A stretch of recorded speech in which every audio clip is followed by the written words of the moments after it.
Sri Sharda Devi and Her Divine Play, Chapter 29, page 569. It was a cold winter day. The Maidan was very crowded and festive. Music was playing and the whole place was flooded with light. When the circus was over that evening, the large crowd was jostling to leave the Maidan. Lalit was running around, attempting to get a horse carriage, but he failed. The mother was calmly standing in the open Maidan on that cold evening. The distance from the circus tent to Dharmatala junction was nearly half an hour's walk. It was hard for the mother to walk such a distance as she had rheumatic pain. But without any complaint, the veiled mother slowly limped all the way, holding the hand of Golapma, her bodyguard. The mother was a little afraid that Sharat, her loving caretaker, would be angry at Lalit. As I used to sleep at night in Sharat Mahara's room, the mother said to me, "You see, my son, Lalit was not at fault. He was helpless. He tried his utmost but could not get a single carriage. What could he do? Please explain the whole situation to Sharat nicely, so that Lalit will not get scolded." What sympathy, compassion, and love the mother had for her heroic devotee Lalit. Finally, she got into a carriage and we all returned to Udbodhan house. Sharat Maharaj was anxiously awaiting the mother's return. He was smoking a hubble bubble and was deeply concerned about the mother's safety. As soon as we arrived at Udbodhan house, a devotee cross-examined me in front of Sharat Maharaj. When I told the whole story about the mother being inconvenienced, Sharat Maharaj could not bear it.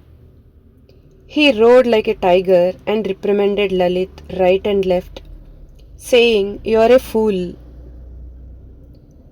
Embarrassed, Lalit kept his head down. The mother did not go to Sharat Maharaj's room. When Lalit came upstairs, the mother caressed his head and back, blessed him profusely, so that his feelings might not be hurt.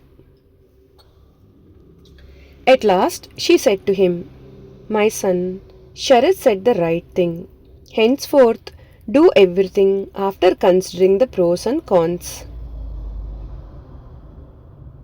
The mother was an embodiment of compassion. Sarala, later Bharati Prana, recalled some details of that trip to the circus. We watched the circus in Maidan till 9 o'clock. The mother was as jubilant as a girl as she watched the various performances. It was quite late at night, so a horse carriage was not available. Lalit Babu brought a taxi, but the mother refused to ride. Once, when she had ridden in a taxi, a dog was run over. From then on, she stopped riding on taxis. Lalit Babu begged her, saying, "Mother, I am not finding any horse carriage here. Please get in the taxi and the driver will drive very slowly." But the mother said, "No, try again, you will find a carriage."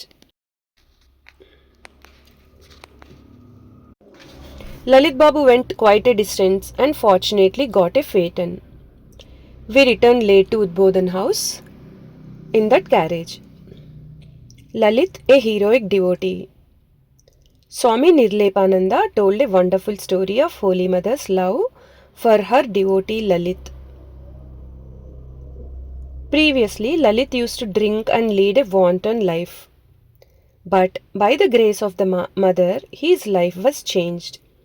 He and his wife Dasi had lost several children and were nearly mad with grief. After taking refuge in the mother, Lalit built a charitable dispensary at Jairambati. He made every effort to make the mother's life comfortable both in Jairambati and Calcutta. One day he said proudly to Nirlepananda. Long before the Udbodhan house was built, the mother came to the house I rented in Shankaritola. I had an oil painting made of the mother, and I asked her to worship her own picture in my shrine with flowers and sandal paste. She did, and then she initiated me. In 1923, when the Mother's Temple was built in Jairambati, Swami Sharadananda installed this painting of the Mother on the altar. During the Mother's centenary in 1953-54, this picture was replaced with a marble image, and the picture was removed to the shrine bedroom of Jairambati. One day, Lalit invited Radhu's husband Manmada and Karthik, who was then a college student, for lunch. Lalit's wife was extremely shy and avoided men she did not know. When the two young men knocked at the door, she did not open it. Manmada was headstrong and he felt humiliated because Lalit would not receive him. He returned to Udbodhan house with Karthik.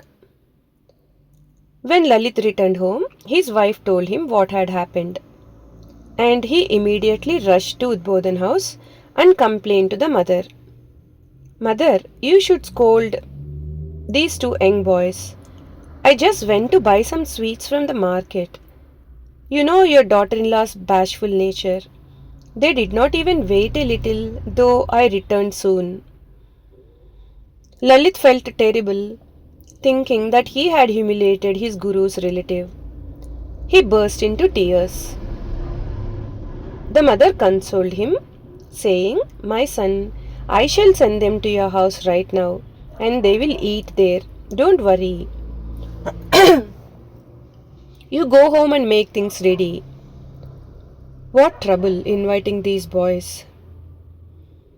The mother did not say anything to Manmada, but privately called Karthik to the northern balcony and scolded him, saying, You're a college student and you have this kind of intelligence. Why did you not wait till Lalit's return?